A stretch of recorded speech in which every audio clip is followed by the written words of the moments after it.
మీనాక్షి నటరాజన్ తెలంగాణ కాంగ్రెస్కు కొత్త ఇన్ఛార్జిగా నియమితులయ్యారు. ఇప్పటివరకు ఆమె కాంగ్రెస్ అగ్రనేత రాహుల్ గాంధీ టీంలో విధులు నిర్వర్తించారు. తెలంగాణలో స్థానిక సంస్థల ఎన్నికల సమీపించిన వేళ రాహుల్ గాంధీ ప్రత్యేక శ్రద్ధతో మీనాక్షి నటరాజన్కు ఈ ముఖ్యమైన బాధ్యతలను అప్పగించారు. ఇంతకీ మీనాక్షి ఎవరు? ఆమె నేపథ్యం ఏంటి? మీనాక్షి నటరాజన్ మధ్యప్రదేశ్లోని ఉజ్జయినిలో 1973 జూలై 23న జన్మించారు.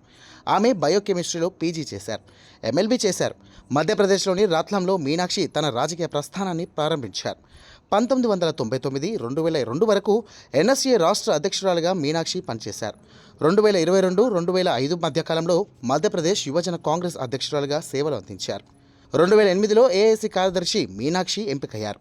ఇక మీనాక్షి రాసిన పుస్తకాల పేర్లు 1857 భారతీయ పరిపేక్ష్, అప్నే ఆప్ కురుక్షేత్ర.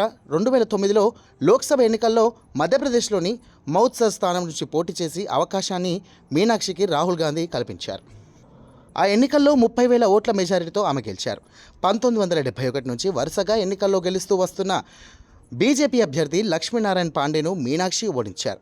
2009 యూపీఐ ప్రభుత్వంలో సర్కారీ సిబ్బంది, ప్రజా విన్నపాలు, న్యాయశాఖ, మహిళా సాధికారతలపై ఏర్పాటు చేసిన కమిటీలో సభ్యురాలుగా మీనాక్షి వివరించారు. 2014 లోక్సభ ఎన్నికల్లో మందసౌర్ లోక్సభ స్థానం నుండి మీనాక్షి ఓడిపోయారు. అక్కడ బీజేపీ అభ్యర్థి సుధీర్ గుప్తా ఏకంగా 3 లక్షల మెజారిటీతో గెలిచారు. మీనాక్షి నటరాజన్ గురించి ఒక్కసారి కాంగ్రెస్ సీనియర్ నేత దిగ్విజయ్ సింగ్ కీలక వ్యాఖ్యలు చేశారు. ఎలాంటి నిందను, అపవాదాలను మోపలేని 100% స్వచ్ఛమైన మెటీరియల్ మీనాక్షి నటరాజన్ అని ఆయన చెప్పారు. దీన్ని బట్టి రాజకీయాల్లో ఆమె ఎంత సూటిగా ఉంటారో అర్థం చేసుకోవచ్చు. అందుకే తెలంగాణ ఇన్ఛార్జిగా మీనాక్షికి కీలక బాధ్యతలను అప్పగించారు. మంత్రివర్గ విస్తరణ విషయంలో తెలంగాణలోని కాంగ్రెస్ నేతల మధ్య ఏకాభిప్రాయం కుదరడం లేదు. వాటన్నిటినీ కొలిక్కి తెచ్చే చాతుర్యం మీనాక్షికి ఉంది. అందుకే ఆమెను రాహుల్ ఇక్కడికి పంపారు. తదుపరిగా ఆమె ఈ అంశంపై ఫోకస్ చేసే అవకాశం ఉంది.